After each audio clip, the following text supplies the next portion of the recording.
1775, the shot heard round the world at Lexington and Concord sparked a revolution, uniting 13 colonies and forging a Continental Army from farmers and frontiersmen. Against the odds, they turned the tide at Trenton and Saratoga, survived Valley Forge, and at Yorktown forced a British surrender, securing independence and giving birth to the United States of America.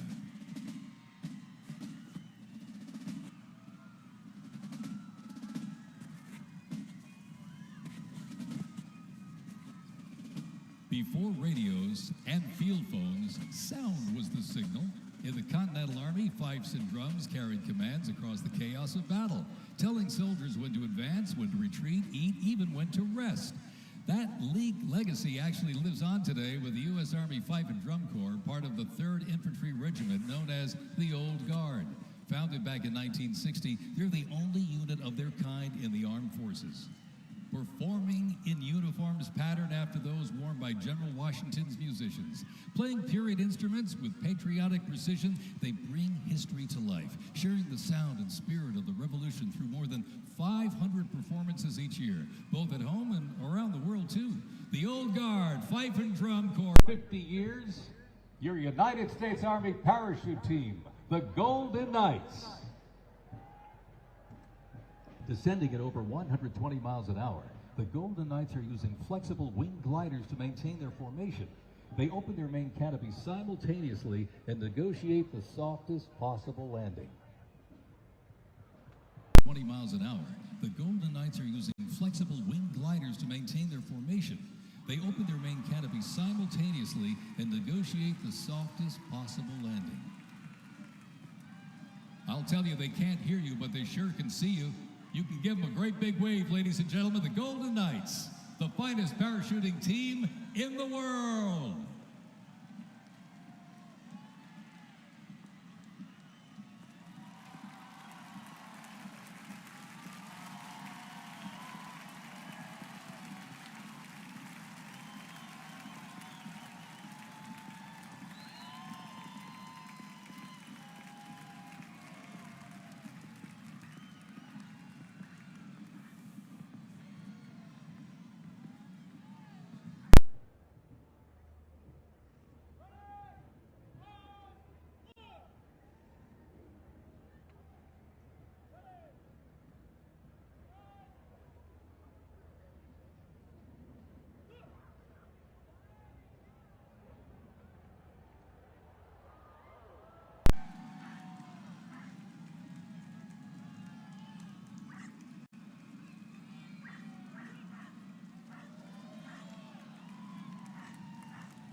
Fort Sumter in 1861, a nation divided. Over 4 brutal years, nearly 2 million soldiers fought to preserve the Union. Among them, 5 future presidents and the first recipients of a brand new military decoration, the Medal of Honor. With independence won, our nation's westward expansion began. The Army moved in step, guarding settlers as native scouts lit the way. Immigrants joined the cause, and the Buffalo Soldiers etched a legacy of grit and honor across the American frontier.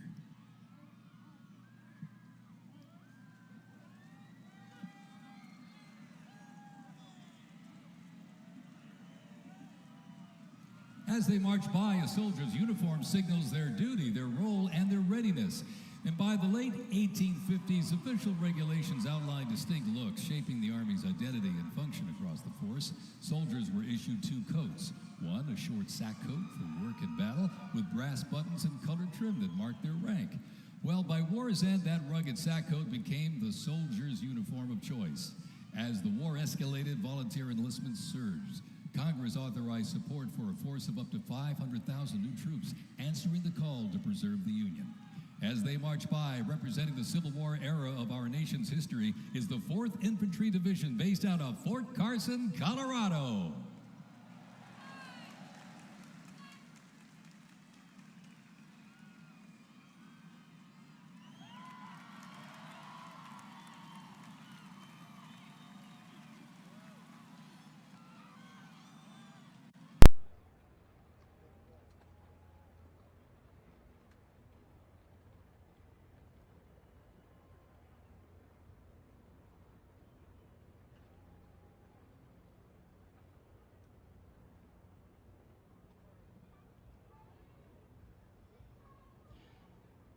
From Court Cavazos, Texas, home of legends, the 1st Cavalry Division rides with pride. Born from the thunder of horse cavalry traditions of the Civil War, the first team forged.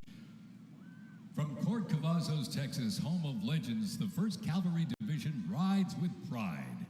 Born from the thunder of horse cavalry traditions of the Civil War, the first team forged its reputation on the front lines of history. They stormed Manila with the flying column, charged into Pyongyang as the first to breach the line and face the brutal crucible of Ia Drang, the first of 13 named campaigns in Vietnam where they proved their mettle. Today, that same warrior spirit lives on. You'll know the name, and you'll know them by their iconic cav hats, elite soldiers, and cutting-edge equipment. Tough, fit, fearless. The 1st Cavalry Division is a lethal, disciplined force that stands ready to fight and win anywhere, anytime, and the legacy rides on. This is the Cav.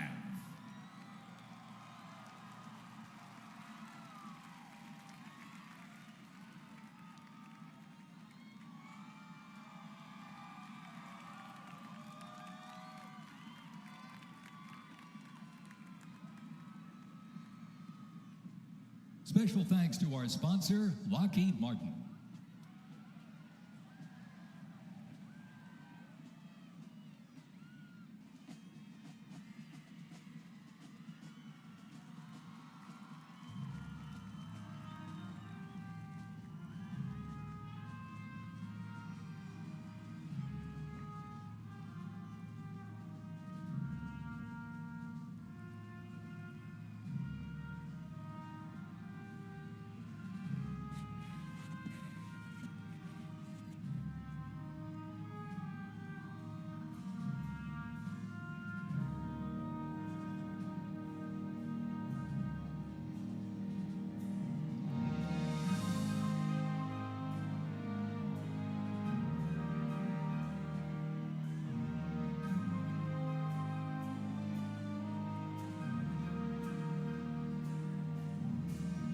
In 1914, years of escalating competition between European alliances culminate in the outbreak of the First World War. The two sides engage in the savage war of attrition, defined by opposing trenches, barbed wire, poison gas, and mass casualties. The United States initially maintained its neutrality, but was eventually drawn into the conflict in 1917. Despite having less than 130,000 soldiers at the beginning, the Army eventually grew to over 4 million, with nearly 2 million soldiers serving in Europe. In 6 months of fighting, nearly 50,000 Americans lost their lives, with another 190,000 wounded. The guns fell silent with the armistice of November 11th, 1918.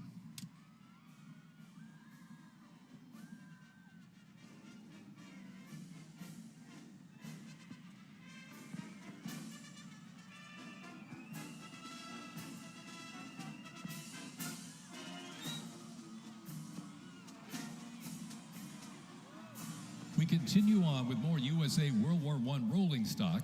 This 1918 Dodge touring car was part of the legendary 1919 Transcontinental Convoy. 3,251 miles and 62 grueling days across the Lincoln Highway. Remember, no pavement, no GPS, and no power steering. Just grit, determination, and the drive to push Army mobility into the future. This car literally helped pave the way for the roads we rely on today, and reminds us when the Army moves, the nation follows. The 1918 Dodge Touring Car.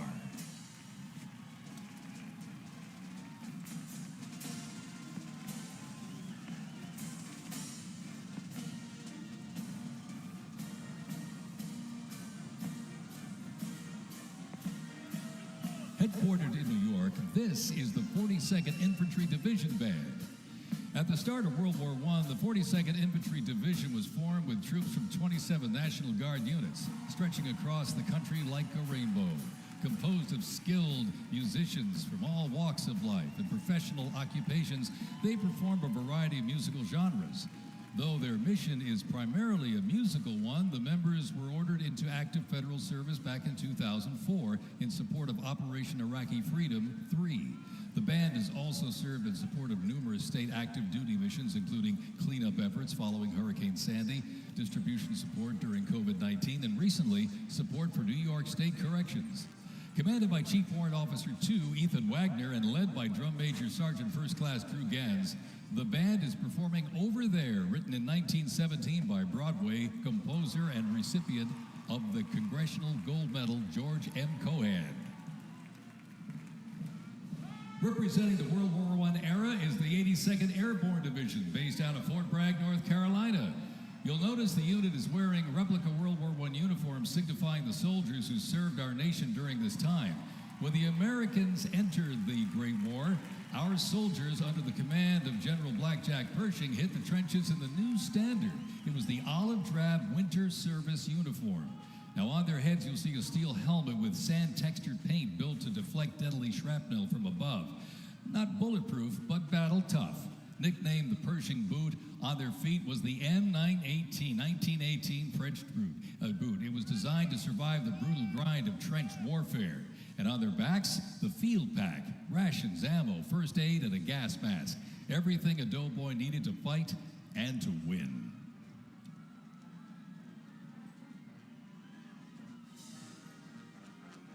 Incidentally, the 42nd Infantry Division was deployed to heavy combat abroad and then deployed again in World War II, ultimately liberating the Dachau concentration camp. The 42nd responded to the terrorist attacks on 9/11. Later, with the war on terrorism, the rainbow stretched across the world again, deploying in Iraq and Afghanistan.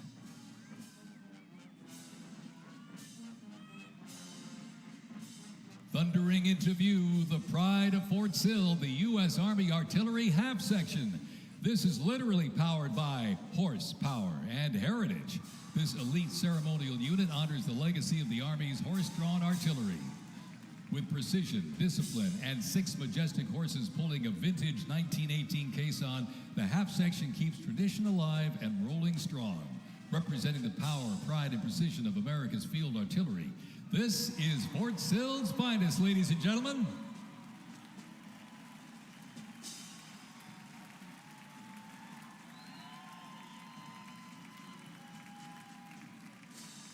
Special thanks to our sponsor, Form Energy.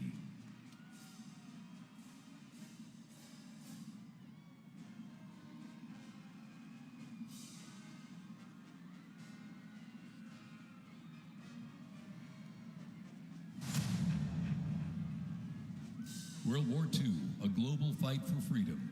In history's darkest hour, the United States Army was on the front lines. From the beaches of Normandy to the islands of the Pacific, the greatest generation faced down tyranny and turned the tide.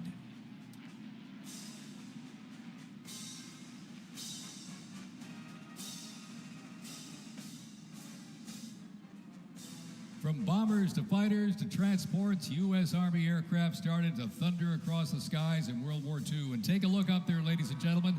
Flying overhead right now, they are fast, they are fierce, and famously used in the Doolittle raid over Tokyo.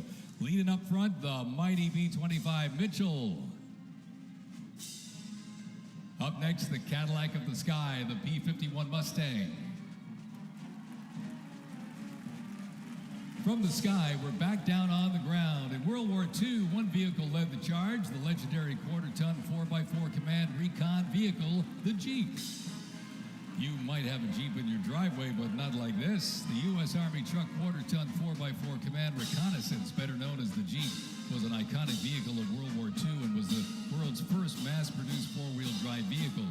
The Army used the Jeep for almost every military activity, including command vehicles, scout cars, and medical ambulances.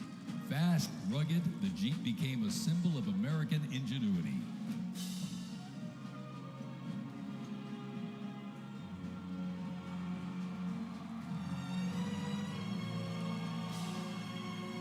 From Fort Bragg, North Carolina, this is the 82nd Airborne Ceremonial Band. The 82nd received the nickname All-Americans after a contest as it represented the diverse origins of its members from every state. This name remains today symbolized by their iconic AA patch. Fort Bragg's finest, ladies and gentlemen. Give them a big round of applause, the 82nd Airborne Ceremonial Band.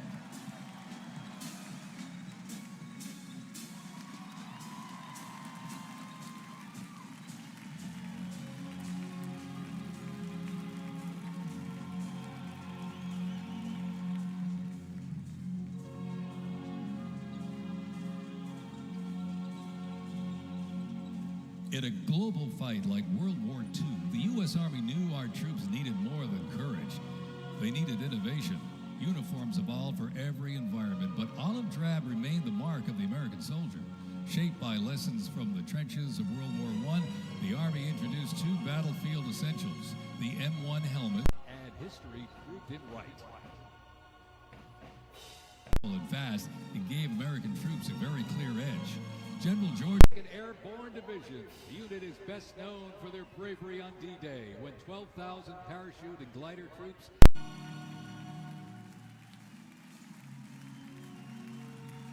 The 82nd Airborne Division. The unit is best known for their bravery on D-Day, when 12,000 parachute and glider troops destroyed German supply lines after fighting for 33 days straight.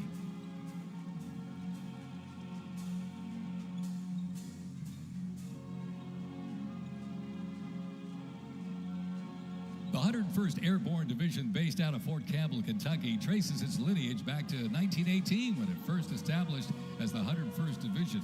Known for their ability to rapidly deploy across the world, the unit has held a crucial role in operations since its inception. From parachuting behind enemy lines on D-Day to leading helicopter assaults in Vietnam, the 101st redefined modern warfare. In the 50s, the Screaming Eagles stood tall at home, protecting the Little Rock Nine during the fight for civil rights. In recent decades, they've been sent across the world with stints as far as the Middle East, where they took part in Operation Desert Storm and participated extensively in the war on terrorism in Iraq and Afghanistan. The Screaming Eagles continue to lead the way as tomorrow's division in today's Army.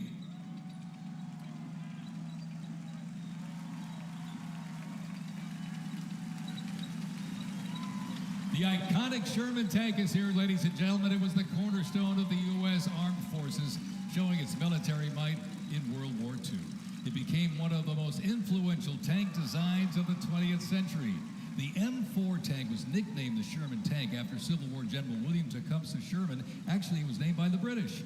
With almost 50,000 produced during World War II, the Sherman tank was in active service until 1957.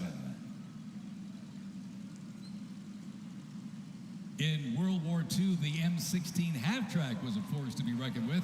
It was a self-propelled anti-aircraft weapon with speed, firepower, and grit. Nicknamed the Meat Chopper, its quad 50 caliber mount could unleash 2,300 rounds a minute. Quite devastating. It served through Korea, Vietnam, and beyond, and remains in use in U.S. allies to this day.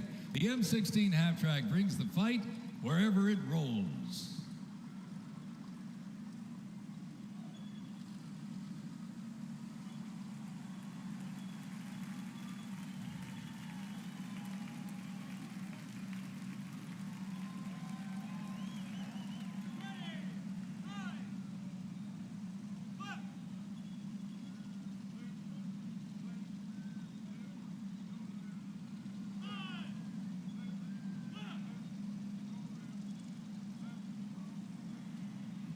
The U.S. Army Transportation Corps motto states, "Nothing happens until something moves."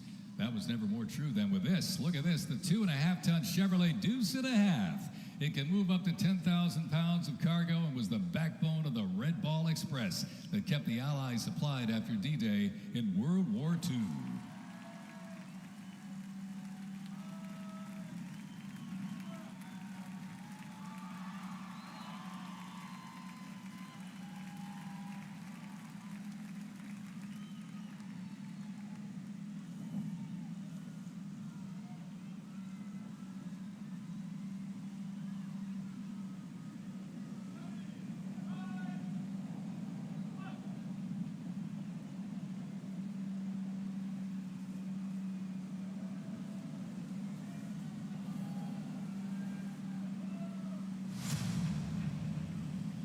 The Korean War, often referred to as the Forgotten War, began on June 25, 1950, with the North Korean Army's invasion of South Korea.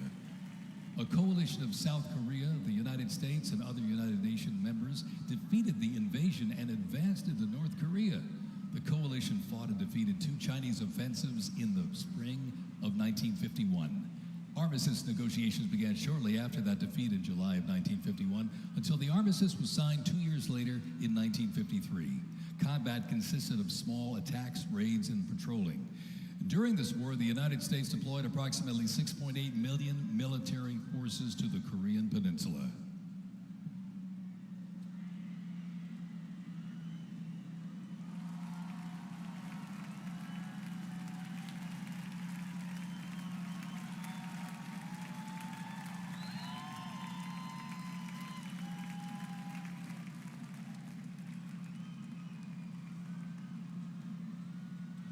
Special thanks to our sponsor, Coinbase.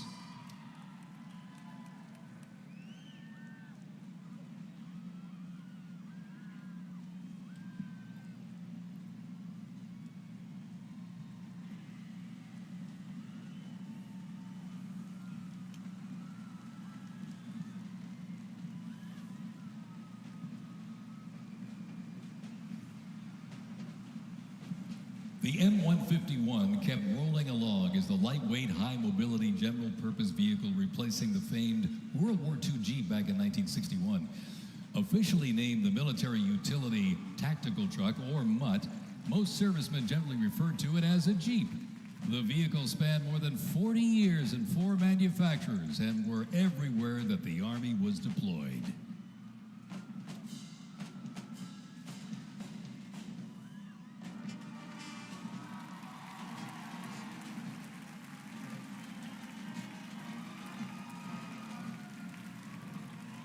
Another rolled by earlier, and at 2.5 tons, this deuce and a half, the M35A2 classic military transport truck, was a mainstay of the U.S. Army for decades, particularly during the Vietnam War and Operation Iraqi Freedom. The deuce and a half proved its value moving cargo, supplies, and soldiers. Its capabilities include up to 5,000 pounds off-road and 10,000 pounds on-road, making it ideal for moving just about anything. In the jungles of Vietnam, the U.S. Army faced a new kind of war. Helicopters became the new workhorses of battle, delivering troops, firepower, and supplies into some of the most unforgiving terrain on Earth. This is the U.S. Army in Vietnam, the era of air mobility, fierce firefights, and unwavering brotherhood.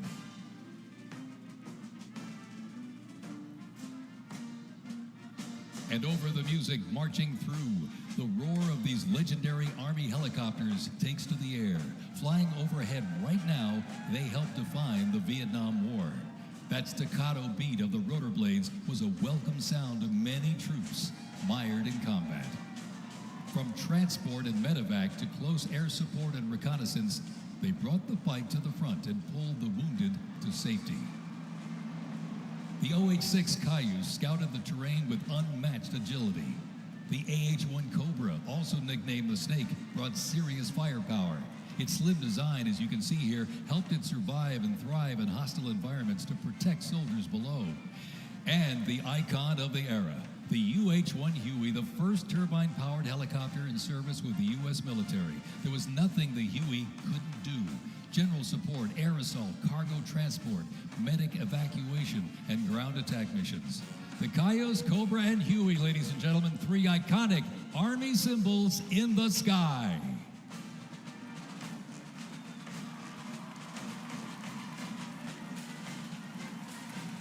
The 1st Cavalry Division Band, based out of Fort Cavazos, Texas, has played a vital role in U.S. military history.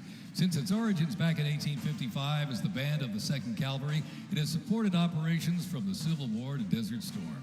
Over time, it's evolved into a powerful force, using music to strengthen bonds between soldiers and engage with communities. From World War II in Korea to the Vietnam War in Bosnia, the 1st Teen Band has enhanced morale and upheld the division's enduring legacy.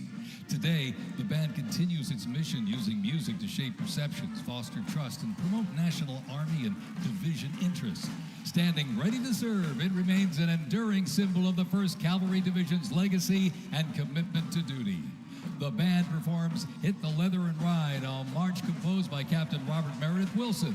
This piece reflects the cavalry's transition from horses to mechanized warfare, capturing the speed, the resilience, and the tradition of the division. From Fort Cavazos, Texas, everybody, the 1st Cavalry Division Band.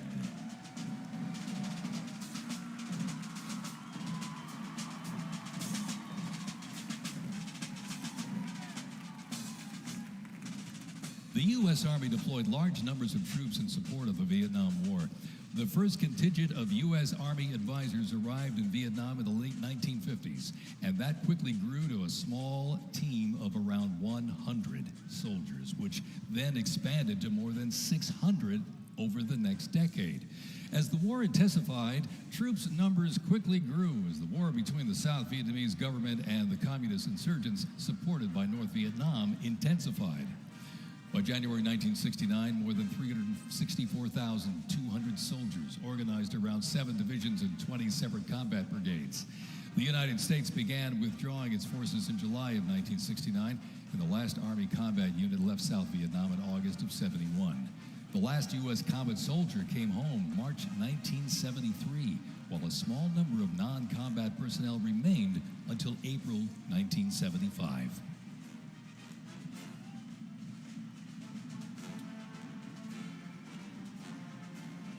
Representing the Vietnam War era is the 101st Airborne Division based out of Fort Campbell, Kentucky. The unit is wearing replica Vietnam War uniforms signifying the soldiers who served our nation during this time.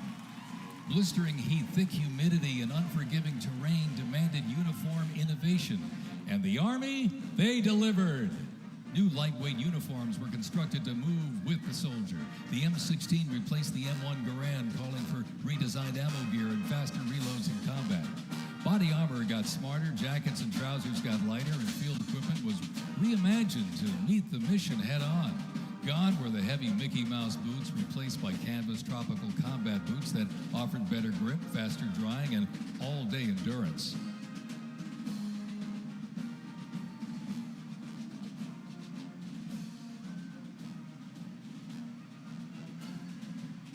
Special thanks to our sponsor, Oracle.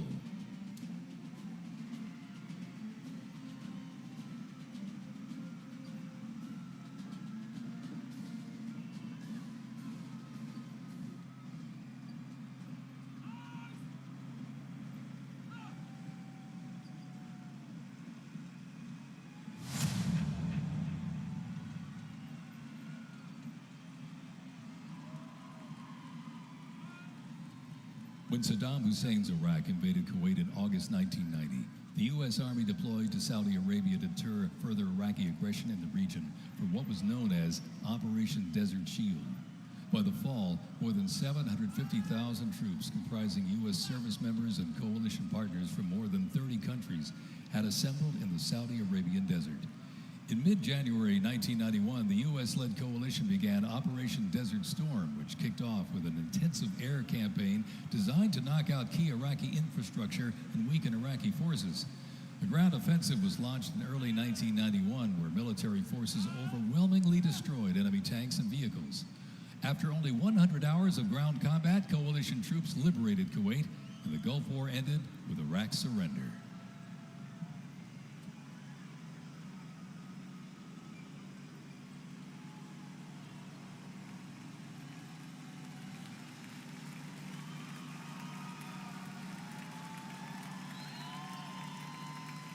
From Fort Riley, Kansas, this is the 1st Infantry Division, one of the Army's most storied divisions.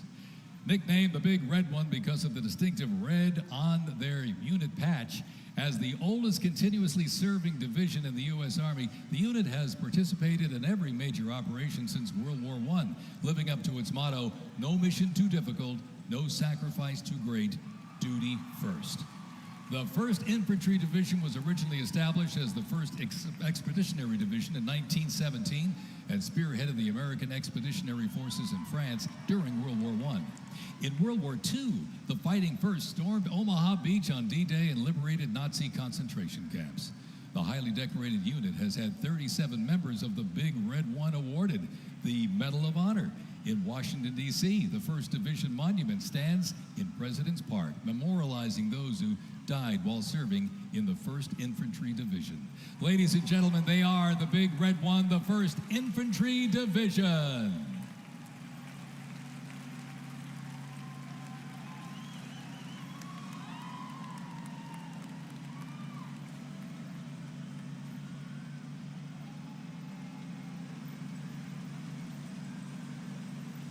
More military rolling stock.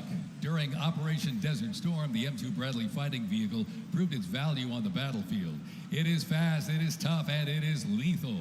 Named for General Omar Bradley, a leader from West Point's famed class of 1916, the Bradley was built to carry troops into combat with protection and power. Armed with a 25mm chain-driven cannon and twin tube-launched optically tacked wire-guided missiles, it played a critical role in clearing the way during the ground assault into Iraq. While the Paladin looks and sounds like a tank, it is technically a self-propelled howitzer that was first introduced back in the 1960s. Over the years, it's been upgraded to perform in versatile battlefields from Vietnam to the Soviet Union to Iraq.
In the Gulf War, no division hit harder or moved faster than the 1st Armored.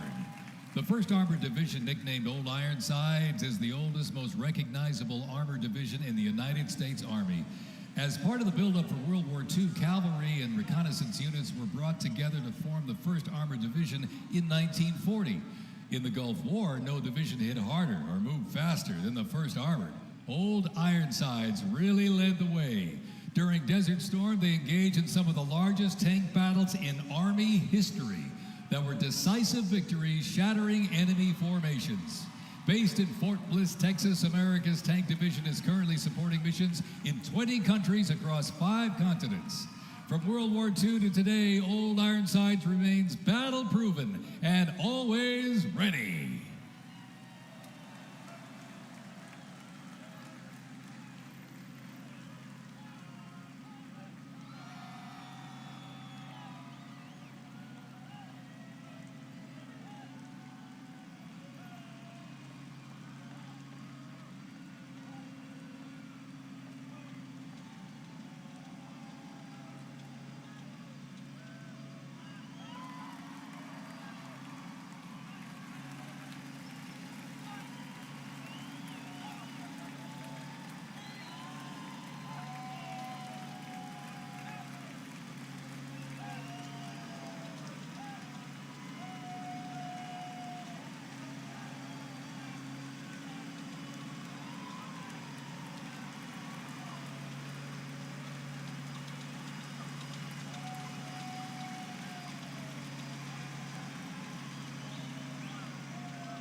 First used in Operation Desert Shield and Desert Storm, the M119 howitzer brought precision firepower to the front lines.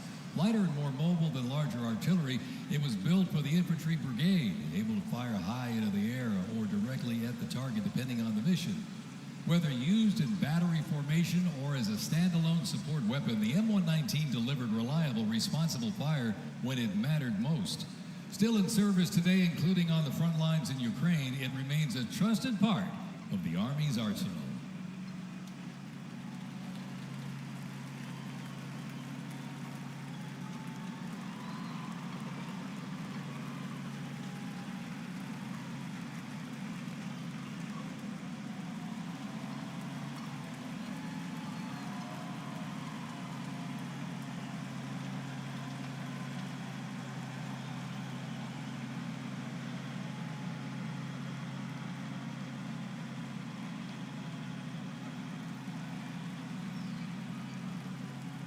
Special thanks to our sponsor, UFC.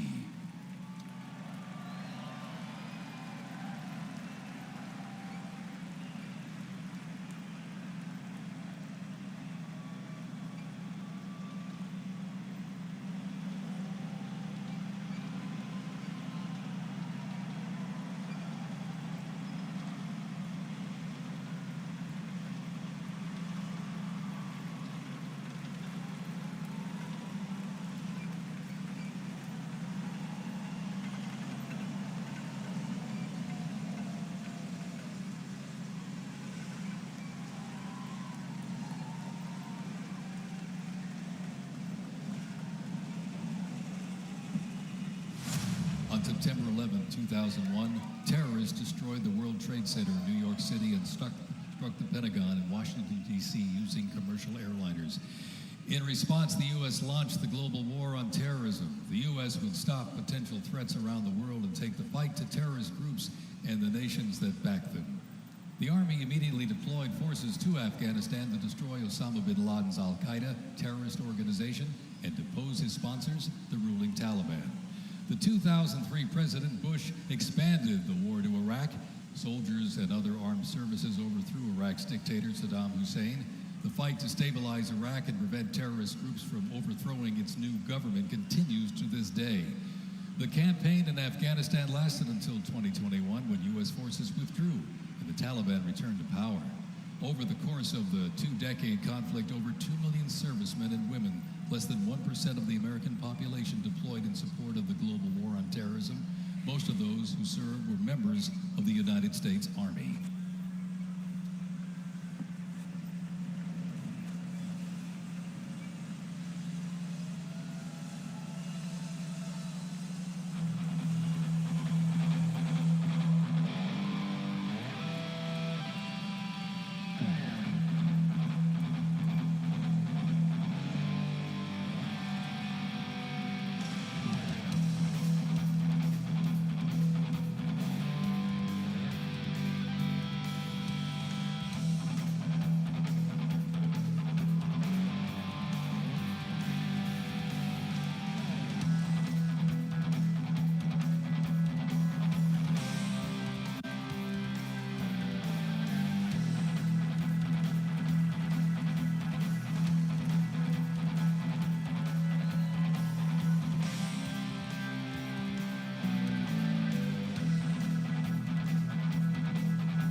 global war on terrorism saw the introduction of a range of new technologies on the battlefield. The 8-wheeled Stryker Armored Combat Vehicle is the first new military vehicle to enter service in the U.S. Army since the Abrams tank back in the 1980s. The vehicle was developed to fill a gap in the Army's inventory between a lighter infantry and heavy armored unit. The Stryker Armored Combat Vehicle enables the team to maneuver in close and urban terrain, plus provide protection in open terrain and transport infantry quickly to critical battlefield positions. The first Stryker vehicles were fielded back in 2002 with the first Stryker Brigade combat team deploying to Iraq in 2003.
U.S. Army Rangers, predating the Revolutionary War, fought in the War of 1812 as part of the regular Army and patrolled the frontier from Ohio to western Illinois on horseback and by boat, with the likes of Daniel Boone and Abraham Lincoln in their ranks. After the 9/11 terrorist attacks, Rangers were called upon to lead the way in the global war on terrorism. As part of the U.S. Army Special Operations Command, the 75th Ranger Regiment, based out of Fort Bragg, North Carolina, represents a lethal, agile, and flexible force capable of conducting many complex joint special operations missions. Today's Rangers Regiment is the Army's premier direct action raid force. It is always combat ready, mentally and physically tough, and prepared to fight our country's adversaries. The U.S. Army Special Operations Command is an elite group of individuals trained to lead and succeed in protecting the country from their threats. Composed of 5 units with unique specialties, Special Operations works in small tactical teams, taking on the most challenging and sensitive missions. Military legends to service members and civilians alike, they take on terrorists through quiet guerrilla war-style missions in foreign countries. Ladies and gentlemen, the U.S. Army's Special Forces.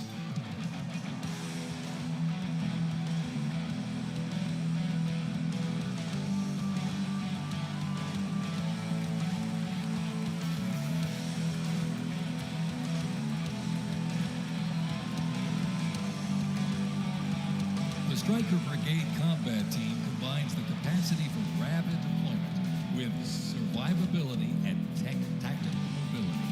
Adaptability and continuous transformation to overcome our enemies is vital. Fighting an elusive enemy in distant places and at home requires new tools such as unmanned aerial vehicles for surveillance and the Blue Force Tracker to see real-time details of troop movements. The United States does not face the challenging international environment alone. Our network of allies and partners is an advantage that our adversaries can never hope to match. Over 80 nations have fought alongside the United States or assisted in during the global war on terrorism.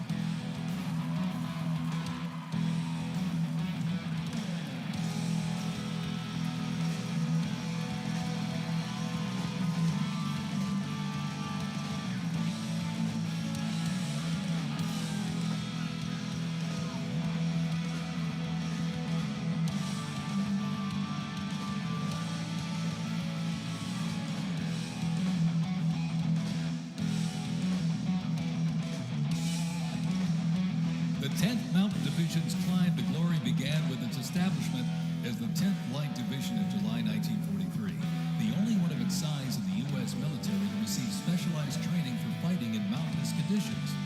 After periods spent inactive as a training division and as a standard infantry division, the unit returned to its roots in 1985 when it regained its Mountain Division designation. In the 1990s, the division participated in numerous humanitarian and peacekeeping operations. During the War on Terrorism, the 10th Mountain Division proved their mettle as light fighters through repeated deployments to Afghanistan and Iraq. Now, since 2002, the 10th Mountain Division, based out of Fort Drum, New York, has been the most deployed regular Army unit.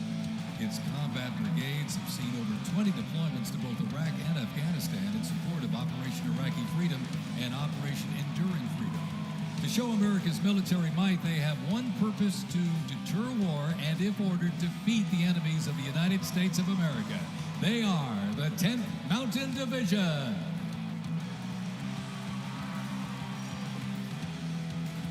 Investments in cutting-edge systems, drone technology, and AI-powered capabilities strengthen the force, equipping soldiers with tools they need to protect the country and defend democracy. The Army has 8 Stryker Brigade combat teams, 6 in the active component and 2 in the National Guard. More than 2/3 of the 7,000 servicemen and women who sacrificed their lives fighting the global war on terrorism were part of one of the Army's 3 branches: active duty forces, the Army Reserve, and the Army National Guard. The Army is continuously transforming to deter aggression to ensure our adversaries cannot outrange or outpace us. This transformation is not just about adapting, it's about maintaining dominance, ensuring that America's Army remains unmatched in its speed, flexibility, and ability to support the nation's strategic priorities.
Special thanks to our sponsor, Palantir.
Today, the U.S. Army's mission is to deploy, fight, and win our nation's wars. How?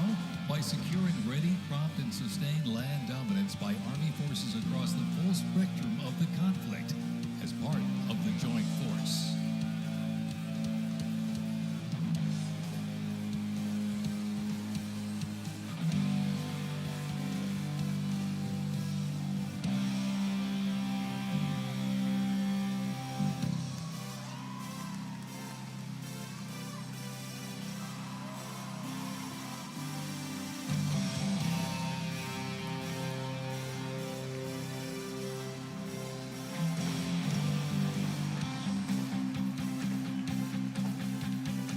Keeping the Army forces battle-ready and nimble makes transportation for the U.S. Army a very vital element.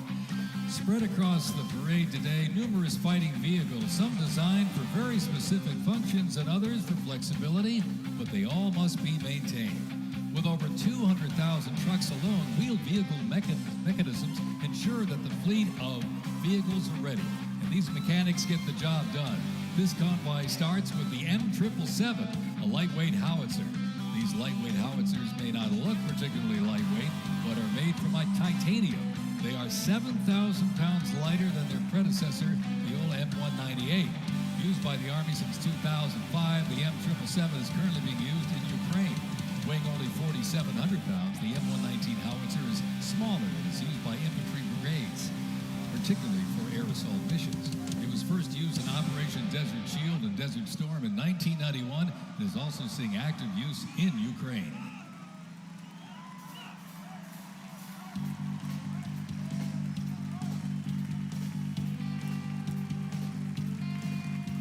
The 7th Infantry Division, stationed at Joint Base Lewis McChord, has been seeing continuous combat action ever since activation in World War I. From Europe to the Aleutian Islands, Japan, Korea, Afghanistan, and the Pacific, the Bayonet Division boasts a proud history of answering the call of its motto, "Trust in Me," with resolute dedication. Sent to deployments and conflicts around the globe since it was founded, the division returned to Fort Lewis in 1971, its first time on American soil since 1934. The 7th Division, originally called the Hourglass Division due to their patch design, gained the nickname Bayonet Division during their deployment to Korea in June of 1950. At Incheon Landing and during the liberation of Seoul, they were credited with plunging the bayonet into the heart of the enemy, with 13 members of the division receiving the Medal of Honor. The 7th enables and sustains the combat readiness of 2 Stryker Brigade combat teams and a combat aviation brigade.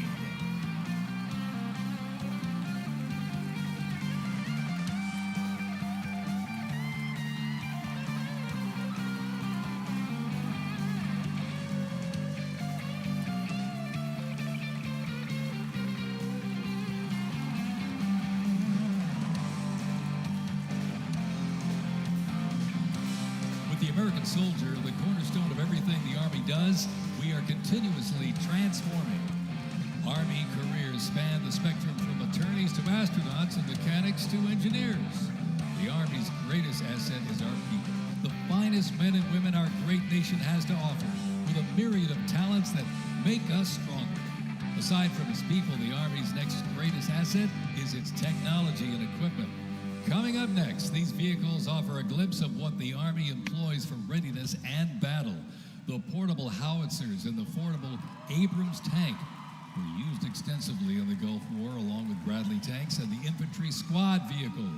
The ISB provides enhanced tactical mobility of an infantry brigade combat team.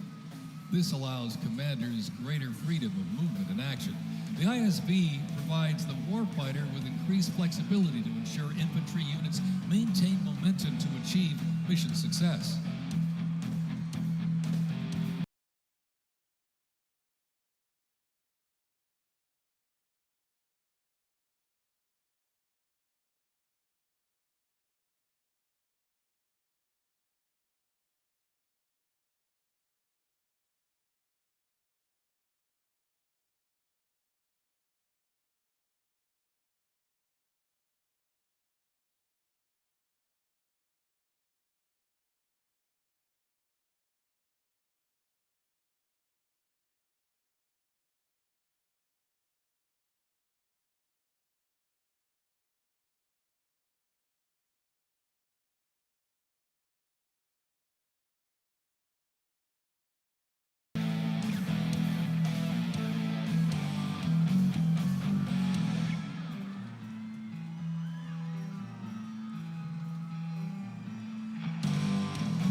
When duty calls, U.S. Army soldiers don't just answer, they lead. From Fort Bragg, witness a powerful demonstration of strength, purpose, and the unmatched capability of today's Army.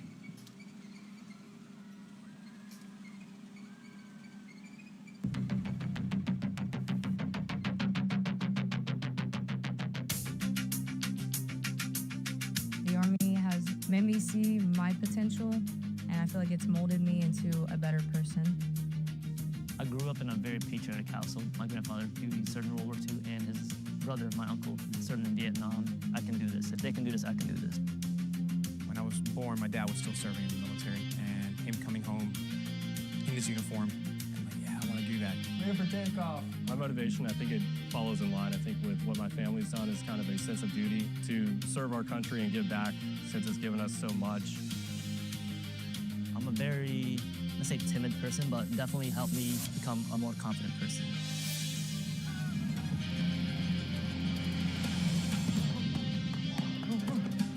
Working with a group with my peers, it really shows how much working with a team can strengthen you. All right, ready to go? Ready to go. I derive a lot of purpose from serving others.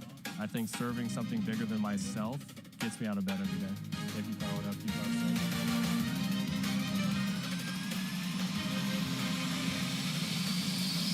I definitely pushed myself further than I ever thought I could go. I joined the military service because I want to deploy. That's my main goal, is deploy, deploy, deploy. If we get the call, we have to go somewhere, we'll do what needs to be done. That's just the way we operate here.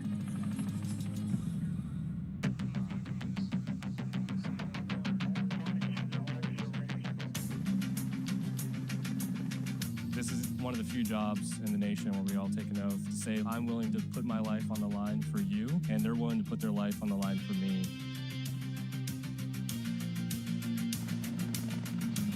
This is what we train for. This is what we want to do. My team leaders and squad leaders, they know exactly what to do. Check equipment, check weapons, check ammo.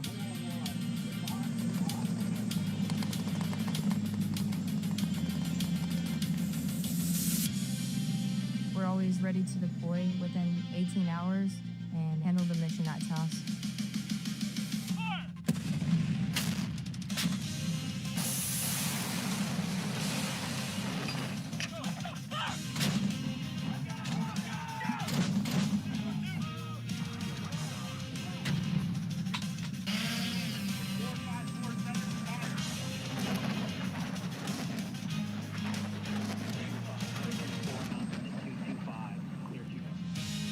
We jump so frequently so that our jump masters and the paratroopers are ready to deploy.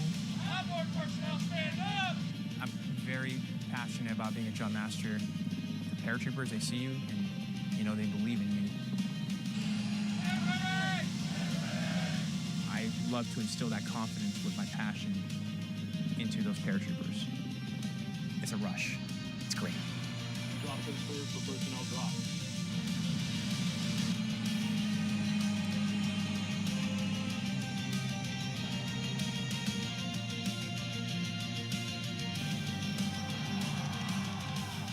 This week we honor 250 years of valor and glory and triumph by the greatest fighting force ever to walk the face of the earth, the United States Army. For 2.5 centuries, our soldiers have marched into the raging fires of battle and obliterated America's enemies. I love the Army. It is a great place to set yourself up for success, to prepare yourself for the future. God bless you, God bless our soldiers, and God bless the U.S. Army.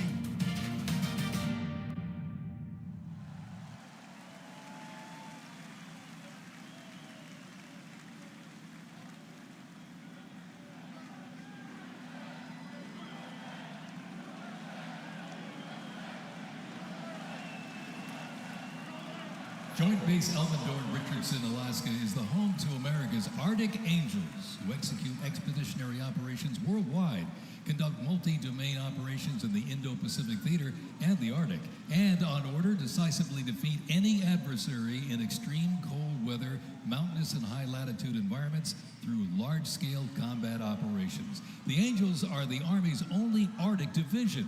Masters of Arctic warfare, the 11th serves worldwide in all climates. Established in November of 1942, the Angels of the 11th Airborne Division led the way in the Philippines during World War II and spearheaded an amphibious invasion of Luzon and distinguished themselves during the liberation of Manila. After periods spent inactive and stationed in Germany from 1963 to 65, the division operated as the 11th Air Assault Division with the mission of testing and refining the Army's helicopter-centric air mobility doctrine. Activated once again in June of 2022, they remain dedicated to defending America's interests throughout the Arctic, in Alaska, and beyond. The 11th Airborne Division, America's Arctic Angels.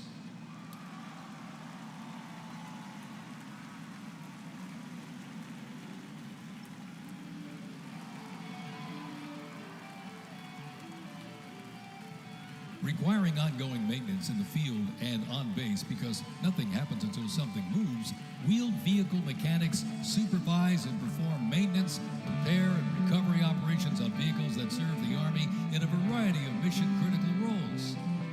Included in the array of mobile artillery such as Paladins and the Abrams tank is the Joint Light Tactical Vehicle known as the JLTV.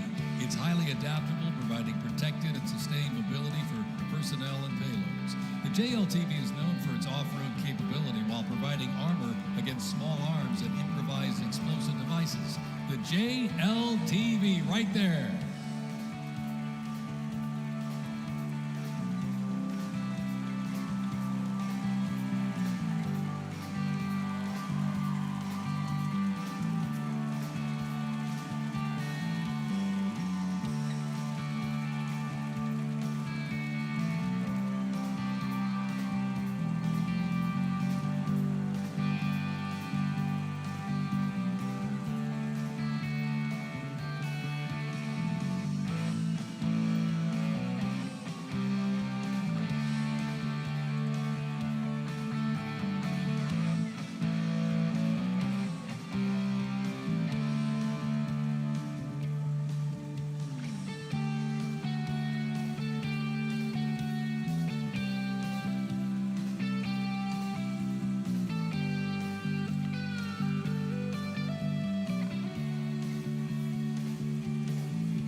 The U.S. Army Reserve is inseparably linked to America's long-standing citizen soldier tradition.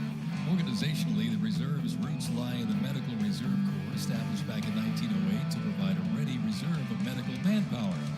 This organization was folded into the new offices of the Officers Reserve Corps in 1917. Reserve organizations furnished crucial manpower to the Army during World War I and were merged into 1920 into the Organization of Organized Reserve. During World War II, the Army activated 26 organized reserve infantry divisions, and roughly a quarter of the Army's officer corps came from the reserves during the conflict. During the Korean War, the Organized Reserve Corps was reorganized and redesignated the U.S. Army Reserve. The Army Reserve has since served as a vital source of manpower for the force during times of need, gradually transitioning from a strategic force to an operational force in response to the pressures of the war on terrorism. In the 170,000 Army Reserve soldiers and 11,000 civilians serving their home communities, and when needed, they can quickly mobilize. The Army can't deploy, they can't fight or win without the Army Reserve. They are an important component of Army readiness. Let's have a big hand for the Army Reserve.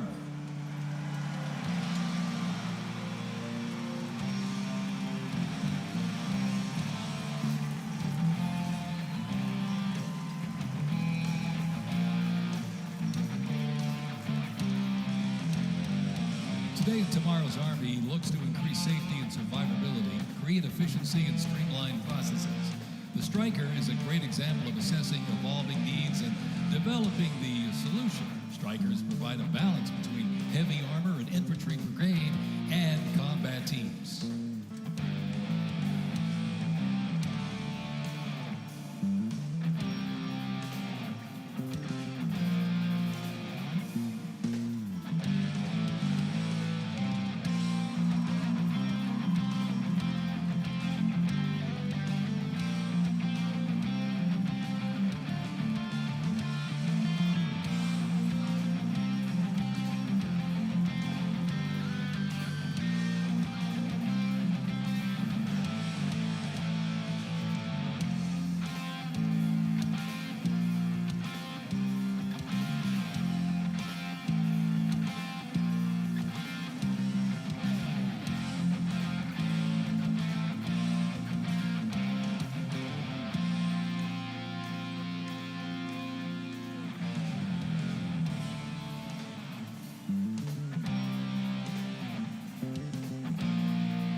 When Americans hear the name Bastogne, they remember one of World War II's most heroic defenses, the Battle of the Bulge.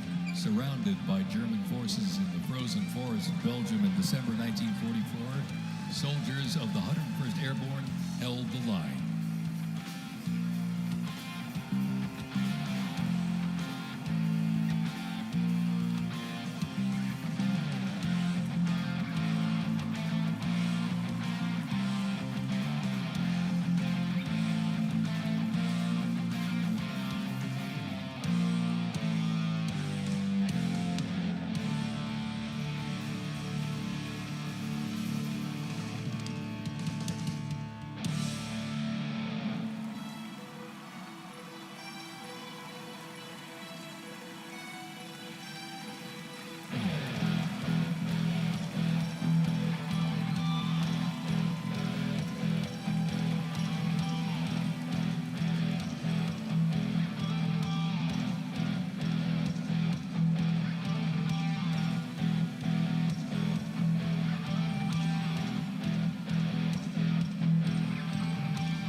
Presented before you is a platoon from the multi-purpose company's 2nd Battalion, 327th Infantry Regiment, 1st Mobile Brigade, 101st Airborne Division, Bastogne. They are showcasing the Army's Transformation in Contact Initiative, a program that allows the Army to rapidly test, evaluate, and equip our soldiers with the newest technologies. Modern, mobile, and mission-ready, the Bastogne Brigade continues to adapt to new threats while staying rooted in the fierce resilience that defined its birth. They are carrying the next-generation squad weapons, the XM7 and XM250, both equipped with the XM157 optic. The vehicles are the infantry squad vehicle, a new mobility asset that can rapidly move through most terrain types. The trailer is the S-MET, and it's capable of carrying heavy loads under its own power through restrictive terrain.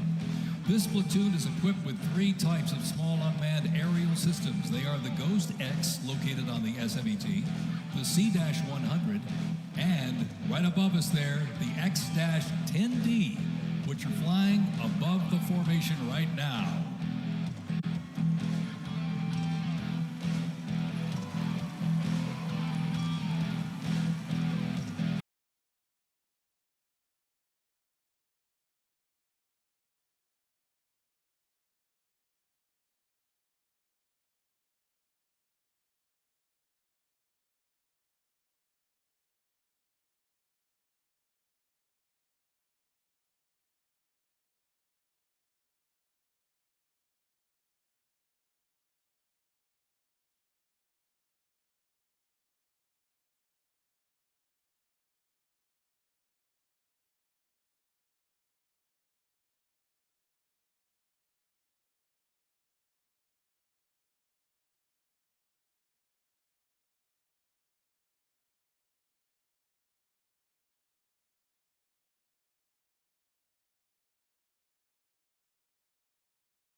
the sky, the AH-64 Apache. It's the premier attack helicopter in the world. The Apache entered service in the mid-1980s and continues to evolve and modify to meet worldwide threats. It can deliver intense fire on the battlefield with an array of aerial rockets, guided Hellfire missiles, along with 30-millimeter cannon fire. The aircraft you see here is configured with a sophisticated targeting radar system and can operate in poor visibility and in the black of night. With more than 1,280 aircraft in operation accumulating over 5 million flight hours, 1.3 million of which have been in combat, the AH-64 Apache represents the backbone of the U.S. Army's attack helicopter fleet and a growing number of international defense forces.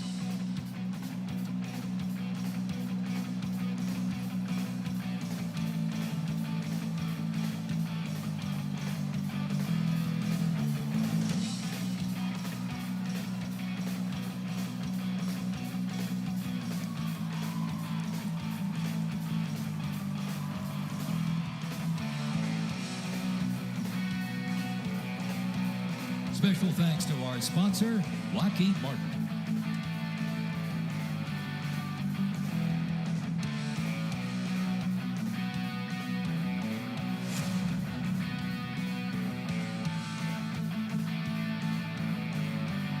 Now, let's roll on to the future of Army readiness. The Army Research Laboratory robot dogs reflect the latest in Army innovation. Look at this. Much like a true canine, these robots can go where soldiers cannot. They have increased mobility, improved tactical awareness, reduced risk to soldiers, and enhanced teamwork. Replacing soldiers, robot dogs can explore terrain that may be difficult for soldiers to traverse, dispose of explosive ordnance, and act in defensive posture or aggressive capacity when armed.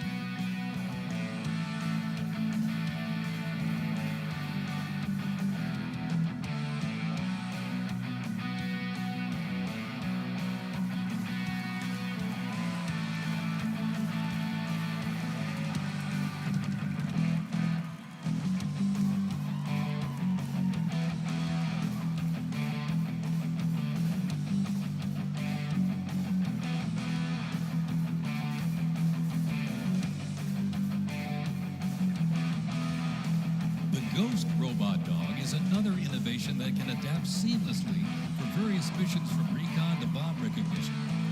These dogs reduce risk and support soldiers completely in high-stakes missions. They have a standard walk speed of 2 miles per hour and are working towards 6.7 miles per hour sprint.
As the oldest continuously serving Army band and the oldest unit at West Point, this is the United States Military Academy Band, ladies and gentlemen.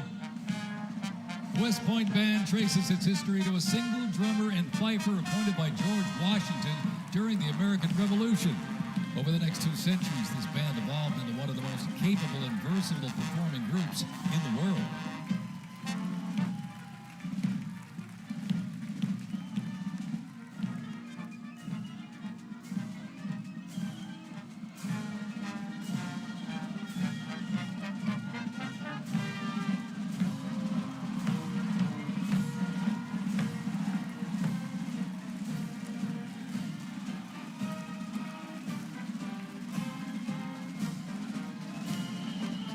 One one of the most prestigious institutions in the world where leadership is forged and duty becomes destiny.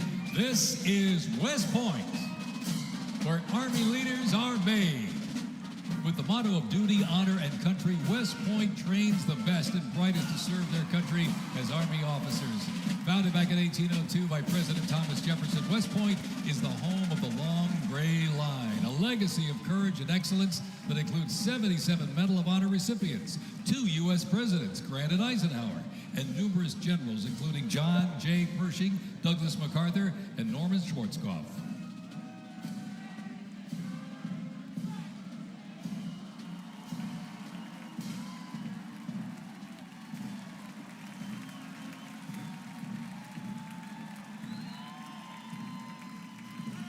Upon entering the United States Army, all recruits undergo initial entry training, a highly intense and a challenging training period aimed at developing a soldier's physical and mental toughness, instill discipline, train them in essential combat skills, and foster teamwork. IET transforms civilians into soldiers based on the 7 core Army values: loyalty, duty, respect, selfless service, honor, integrity, and personal courage.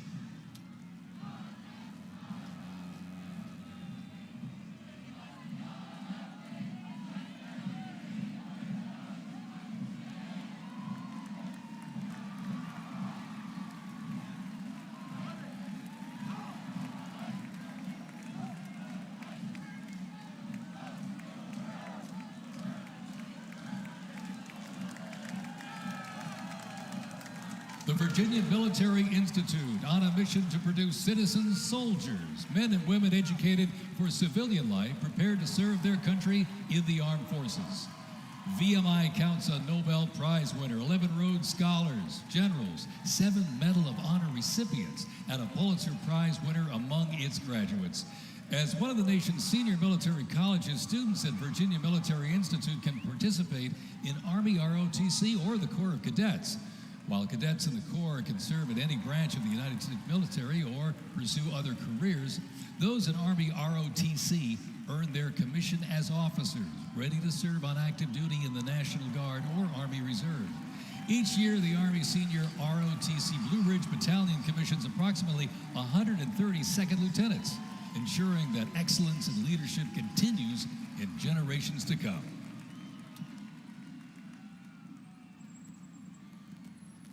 The Citadel, the Military College of South Carolina, offers students the opportunity to participate in Army ROTC or the Historic Corps of Cadets.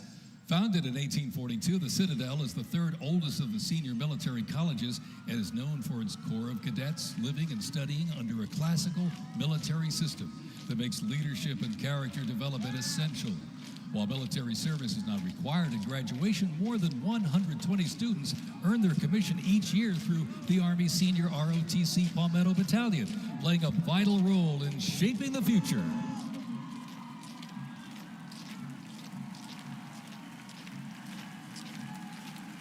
As one of the nation's senior military colleges, Texas A&M University is home to both Army ROTC and the renowned Corps of Cadets. The Corps of Cadets' central purposes has remained building individuals that exemplify respect, excellence, leadership, loyalty, integrity, and selfless service. Students at the university who participate in the Army ROTC earn their commission as officers ready to serve on active duty in the National Guard or Army Reserve. Each year, the Army Senior ROTC Warrior Training Battalion at Texas A&M proudly commissions more than 90 second lieutenants and is honored to shape the future leaders of the U.S. Army.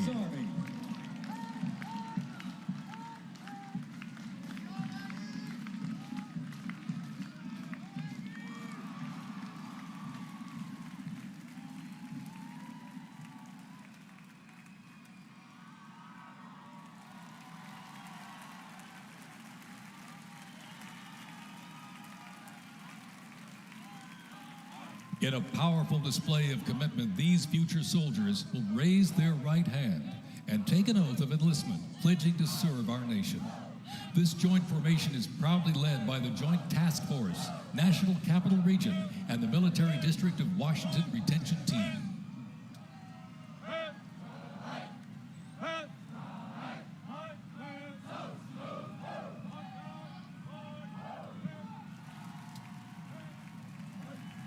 Shaping tomorrow's Army, West Point's most inspiring cadets remind us that America's future is courageous and in capable hands.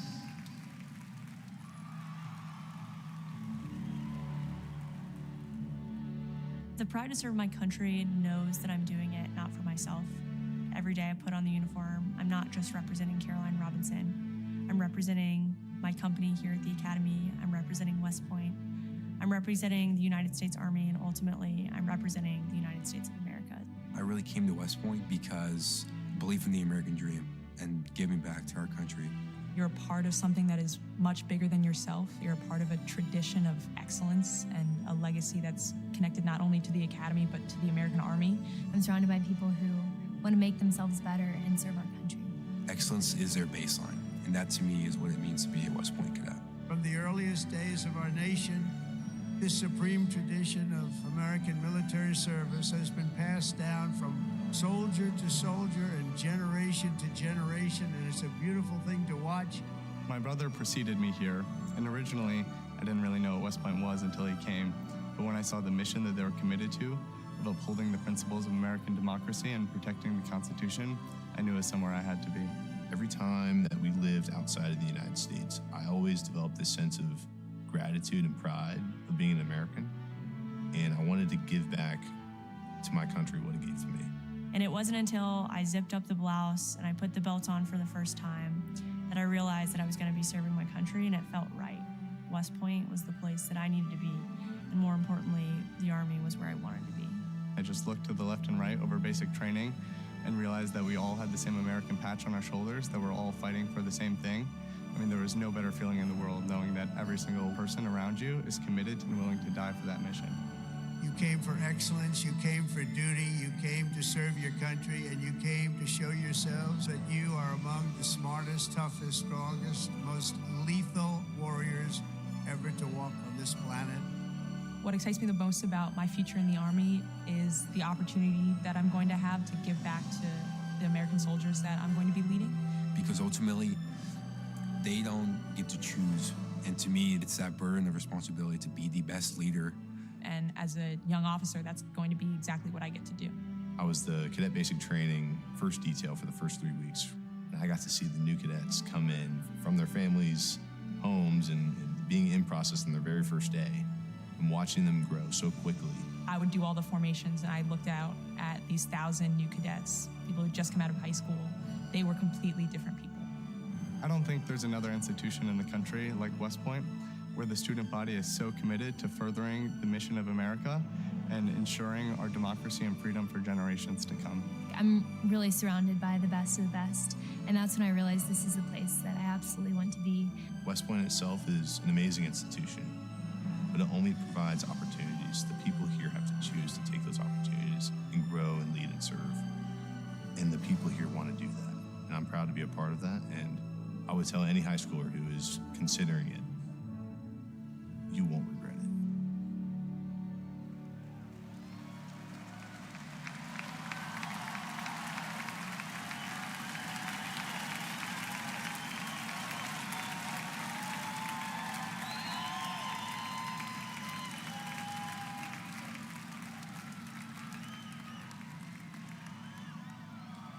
Left. Pace. Mr. President, First Sergeant Norton reporting for duty, sir. Ready to commence the ceremony as directed. I state your name. I Do solemnly swear that I will support and defend the Constitution of the United States of America against all enemies, foreign and domestic, that I will bear true faith and allegiance to the same, and that I will obey the orders of the President of the United States and the orders of the officers appointed over me according to regulations and the Uniform Code of Military Justice. So help me God. So help me God. Congratulations, congratulations. Welcome to the United States Army, and have a great life. Thank you very much. Have a great life. Thank you.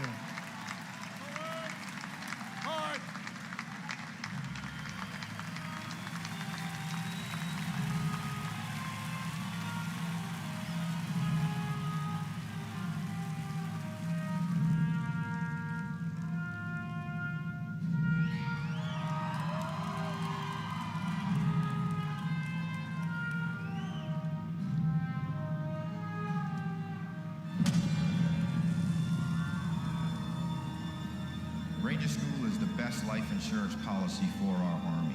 It will always end with two people facing off with each other, and we need young leaders to be able to close with and destroy the enemy and defend our nation's interests forward. Surrender is not a Ranger word. It's not an option. I know that I'm not going to be able to get to do this again. This is my chance. All starts at the legendary Ranger School, the crucible where these elite warriors are forged. It has been described as the longest approved gut check in the Army. Over 62 days, students will patrol hundreds of miles over mountains and through swamps under the crushing weight of their equipment. All the while, they are deprived of both food and sleep, forced to perform at the very edge of their physical limits. But it's not just the physical challenges that make Ranger School so intense. The mental strain will break these soldiers down to their core. If I have a come to God moment, I have to take my PC off my patrol cap. And on the inside of that, my commander gave me a Ranger tab, the yellow and black one that you get during graduation. And I pinned it to the inside of my PC. Ranger School is not for the faint of heart, but for those who are up to the challenge, it is the ultimate proving ground. They already didn't have enough beds for people in our company. And our eyes reminded us that we don't have enough beds because there's not going to be this many people by tomorrow. Just a slight reminder that there's too many of you anyways, and not all of you are going to pass. Rangers, if you don't figure it out, you're about to get another casualty. It's completely different than what people would think Ranger School is like, but you can't put that into words, so it's hard to tell somebody something that you have to experience for yourself. They got a saying, it's called as the tab turns. So Ranger School is continuing to change and to develop, but at the end of the day, it is the same, right? They're always going to put you in scenarios that is going to test your ability to actually make decisions on the ground. As you go through Ranger School, it is a gut check. It's going to check you out. And what's going to get you through it is whether you have it or not. Thousands and thousands of soldiers train all their lives to come here, prepare themselves to come to Ranger School, and only a few hundred leave here every class with the tab. It's not for everyone. I'm not going to leave until I get it, so just buckle down, stop complaining, and just get the job done.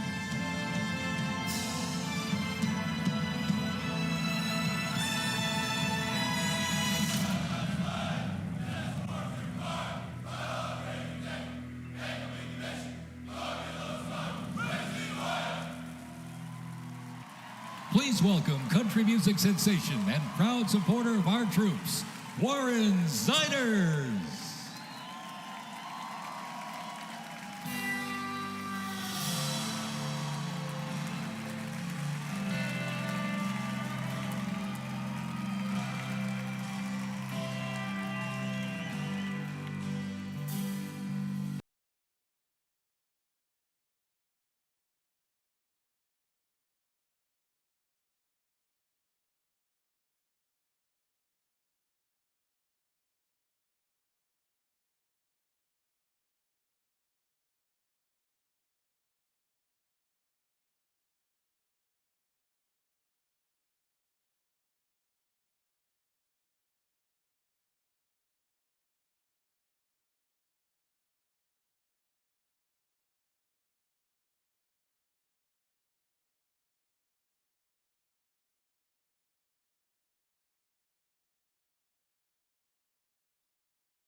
I'm nervous, but I would just like to say thank you so much for having me here tonight.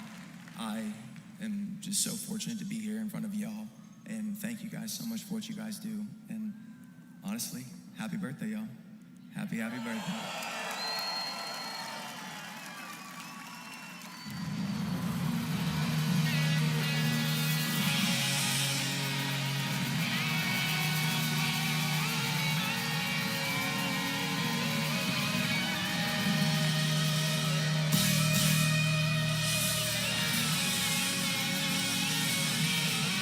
This next song was loved by y'all, so if you know the words, please sing along. This song's called Ride the Lightning, y'all.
has been my honor, ladies and gentlemen. I really mean that. Thank you so much. Happy birthday to the Army. Happy birthday to our President, Donald Trump. Amen, y'all. God bless America, baby!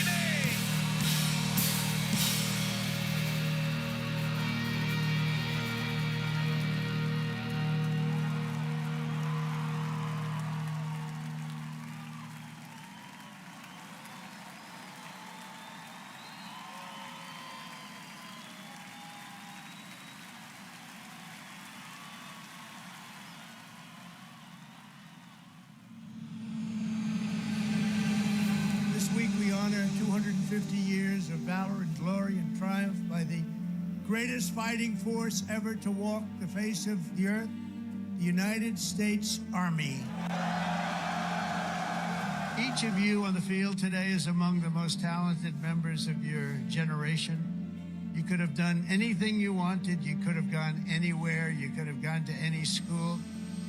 Matt's incredible heroism helped ensure that not a single American soldier died in the Battle of Shock Valley.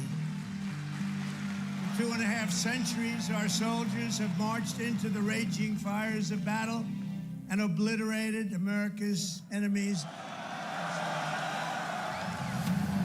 The dignity, daring, and devotion of the American military is unrivaled anywhere in history and any place in the world. Our soldiers do not rest until they win. Our citizens know that you're standing guard, killing terrorists, crushing our enemies, and keeping America safe. But you're also keeping it strong and proud and mighty and free. This week we remember that we only have a country because we first had an army. As President of the United States, let me express my undying gratitude for every soldier here today, for every veteran and their incredible families, and for every patriot who has worn the uniform. Our debt to you is infinite and everlasting. With the grace of God, America will always prevail.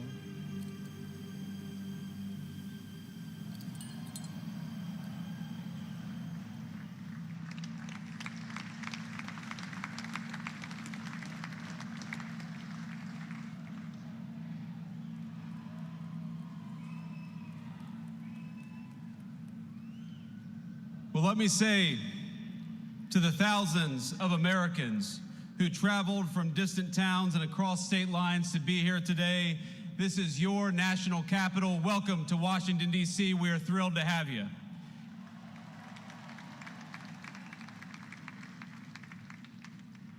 This evening, as we celebrate the 250th anniversary of the United States Army, the oldest branch of the greatest fighting force ever known to man, I want to say to all the soldiers all across our nation's capital and all across the world, happy birthday, soldiers. We're proud of you.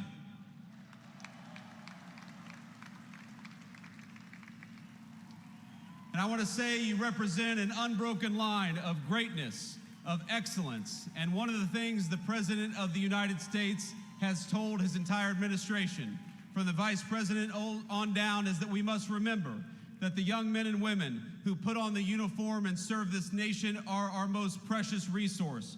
We must honor them, we must respect them, we must fight for them, and that's exactly what the Trump administration aims to do every single day.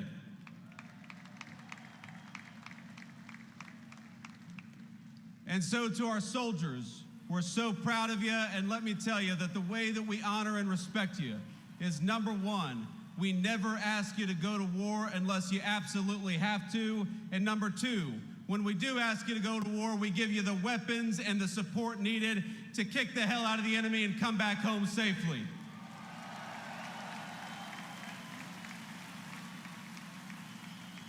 Now, I know I am the last thing standing between the main event, and that is a dangerous place to be with a lot of soldiers in the audience. So let me just say a couple of quick additional thoughts. First of all, June the 14th is, of course, the birthday of the Army. It is, of course, the birthday of the President of the United States, and happy birthday, Mr. President. But I would get in trouble if I didn't mention that it's also my wedding anniversary. And so to my lovely wife, I love you, honey. Happy anniversary. And thank you for everything that you do for our country. So without further ado, it is my pleasure to introduce the 45th and 47th Commander-in-Chief of the United States Military, President Donald J. Trump.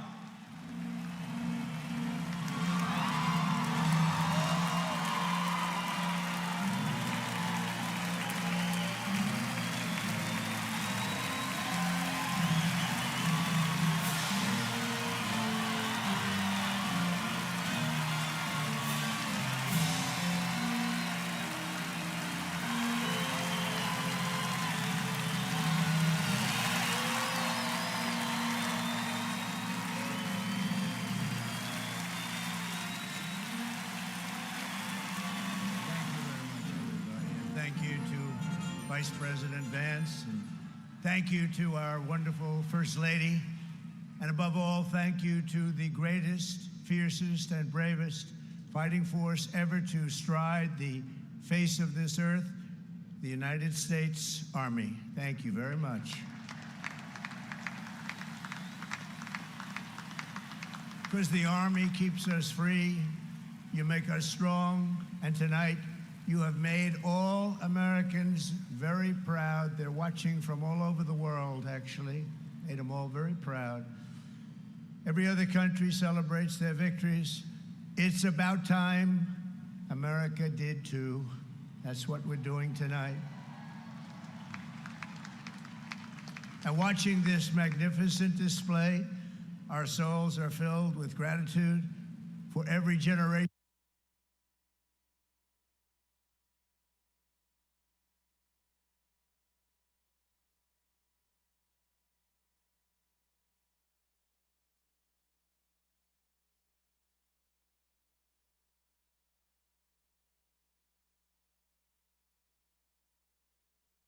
of warriors who have worn the uniform all the way back to the very beginning. So to every veteran across our land and right here in our nation's capital, including 6 recipients of the Congressional Medal of Honor, we love you, we honor you, and we salute your noble service to our flag and to our country. As we celebrate tonight, we also think of the hundreds of thousands of Army soldiers who have made the supreme sacrifice for our nation and selflessly laid down their lives in every war, from the Revolution to the War on Terror. To the Gold Star families with us today, the courage of your heroes is the bedrock on which our entire nation stands. We thank you. Yes, we thank you. Today we commemorate an event that did not just change American history, but changed the history of the entire world. With the creation of America's Army on June 14th, 1775, liberty got its shield and the freedom got its sword. Those first Army patriots in the American Revolution fought against a fearsome enemy and impossible odds, but they were armed with a righteous cause. They were led by an indomitable commander, a truly great man, General George Washington, and they were united by an eternal creed. Their motto was victory or death. Over the past 2.5 centuries, our warriors have shown unrivaled valor on fields of battle around the globe. With the frostbitten feet and bloody fist, they have marched into the flames and fury of combat, charged up mountains, stormed beaches, waded through torrents of gunfire, and leapt into skies thick with smoke and shrapnel. The U.S. Army has driven bayonets into the heart of sinister empires, crushed the ambitions of evil tyrants. Beneath the threads of American tanks, it's done so well, it's done so much, and sent the devil himself flying into full retreat. Time and again, America's enemies have learned that if you threaten the American people, our soldiers are coming for you. Your defeat will be certain, your demise will be final, and your downfall will be total and complete.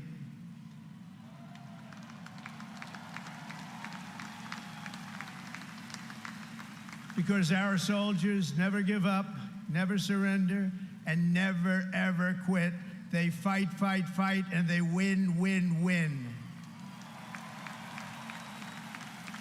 And that's why no institution in history has entered more names into the roster of American heroes than the U.S. Army, the Congressional Medal of Honor, more than anyone or anything. There was Mad Anthony Wayne, asked by George Washington to lead a daring midnight raid up the cliffs of Stony Point with unloaded muskets and only their bayonets to fight the redcoats. Mad Anthony replied, "Issue the order, sir, and I will storm into hell for you." Then there was the Civil War general, John Corse, shot in the face in combat. He fired off a message to his commander: "I am short a cheekbone and one ear, but I am able to whip the hell out of all of them." He stayed on the front lines, it seemed forever. In World War II, there was the great Creighton Abrams, besieged on all sides by the Nazis at the Battle of the Bulge. He boldly proclaimed, "They've got us surrounded again, the poor bastards." This is the fighting spirit and unyielding force of the U.S. Army. It has never changed, and it will never, ever change, because there is no earthly force more powerful than the brave heart of a U.S. infantryman or an Army Ranger, paratrooper, or Green Beret. They are the best, they are the finest. From Bunker Hill to San Juan Hill, from Gettysburg to Guadalcanal, from Yorktown to Shiloh, and from the trenches of the Argonne to the mountains of Afghanistan, the Army has forged a legacy of unmatched courage, untold sacrifice, and unequaled and undying glory. Our soldiers have poured out their blood by the bucketful on Missionary Ridge and Heartbreak Ridge, on the sands of Sicily, Normandy, and the Philippines, and on the dusty streets of Da Nang, Baghdad, and Fallujah. Thanks to their extraordinary service and devotion, 250 years later, America stands tall, America stands proud, and America stands free. We're the hottest country in the world right now. And our country will soon be greater and stronger than ever before.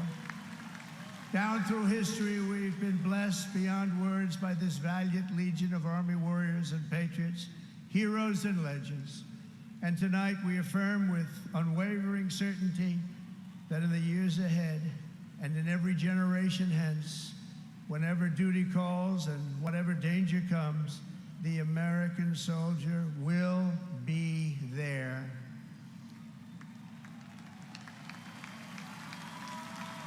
No matter the risk, no matter the obstacles, our warriors will charge into battle. They will plunge into the crucible of fire, and they will seize the crown of victory, because the United States of America will always have the grace of Almighty God and the iron will of the United States Army. Congratulations to everybody. We love our country. We've never done better. Thank you. God bless you. God bless the Army, and God bless America.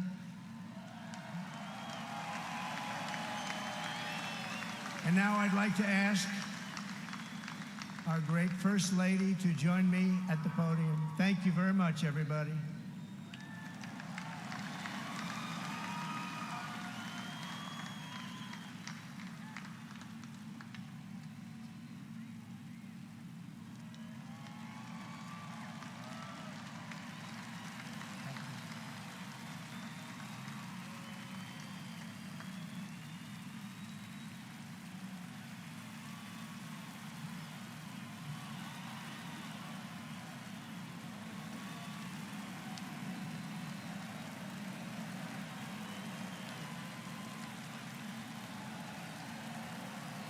Mr. President, on behalf of the United States Army, the Army Golden Knights, I would like to present to you this flag, which was flown over our nation's capital in free fall during the Army's 250th birthday celebration.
Thank you. Thank you. Thank you. Thank you, Army, for 250 years. Thank you so much for serving alongside my grandfather and my great-grandfather, for your service, for your country, for your family. And I just want to say thank you from a generation that may not have known your name, but I get to live in the freedom because of it. I want to thank all the U.S. service members, men and women, and especially the Army for their 250th birthday. Thank you very much. My grandpa served in the Army in World War II as part of the 82nd Airborne. Thank you, Army, for everything that you do. My brother Rob and my son Alec both served in the U.S. Army. We thank you for your courage, your sacrifices, and the burdens that you may now carry. Thank you so much for doing what you do, putting your lives on the line for other men like me to live the life I live. I just want to say happy birthday to the U.S. Army, congratulating them on 250 years. I want to give a big shout out to my Uncle Zadian, who served in the Army, and thank you for all you do. I'm very thankful for the dedication and the hard work of the men and women of the U.S. Army. Hi, American soldiers. Thank you for all you do. Love you. Our freedom is not free, and we know that we are free because of you and your efforts. Thank you to our Army active duty and veterans for protecting our rights and freedoms. Comes at an immeasurable cost. I'm wishing you the best. Happy birthday. Go on. Happy birthday, Army. Thank you to everybody who's serving today and has served in the past. Love you guys and girls. Thank you so much for everything you do. A big thank you to the men and women that serve our country and everything you guys do for us. Thank you, Army, and happy birthday. Happy birthday, Army. Happy birthday, Army. Happy 250th.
serve because unity is worth the fight. I carry that legacy forward every time I put on this uniform.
Both of my grandfathers served in the Second World War.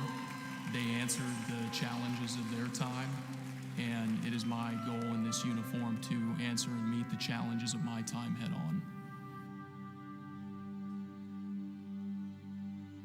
He ain't heaven, he's my brother.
There's a strength in these bonds.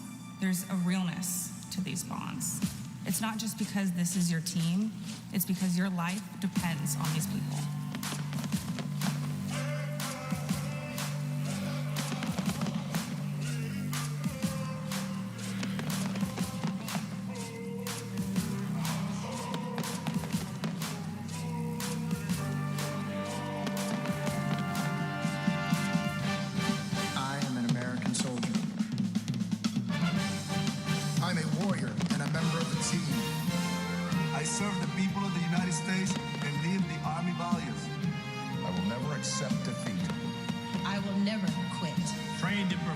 In my warrior task and drill.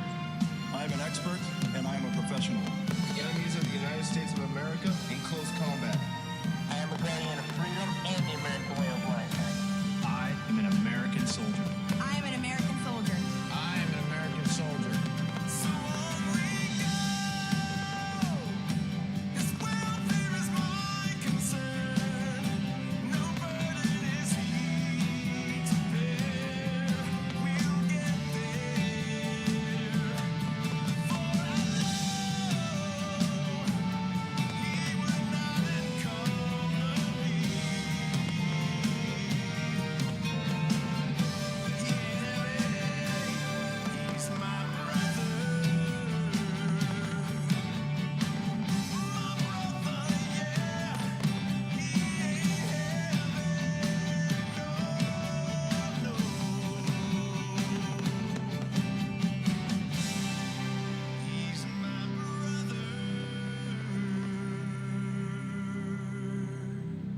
outside guarding the tomb of the unknown soldier. It is one of the most honorable jobs I think that I could have had in the military. I think about those soldiers who made the ultimate sacrifice. Oh, beautiful for heroes proved in liberating strife.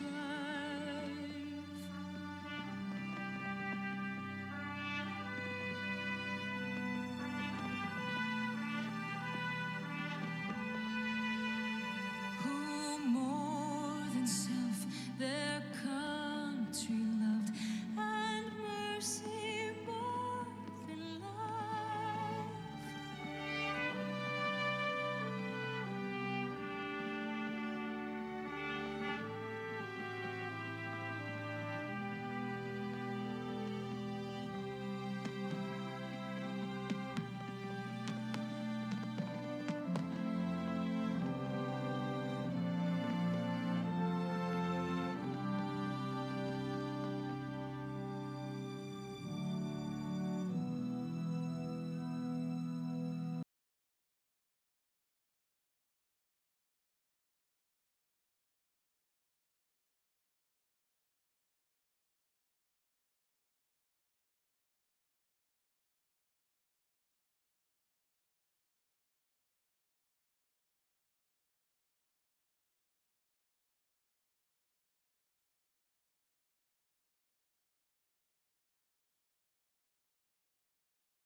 It was a humbling experience putting on this uniform.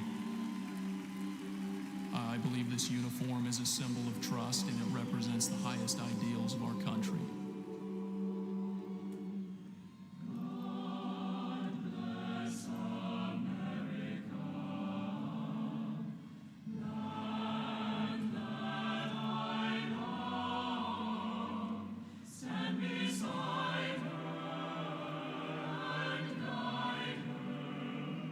Through the night with a light from above.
Thank you for joining us on this historic occasion. A special thanks to Scott's Miracle Grow and all of the terrific America 250 sponsors that helped make this monumental event happen. And to you here in our audience or watching at home, to those in our U.S. military who are currently serving, have served, or being remembered, thank you for celebrating in the greatest country in the world. God bless you and God bless America. Good night.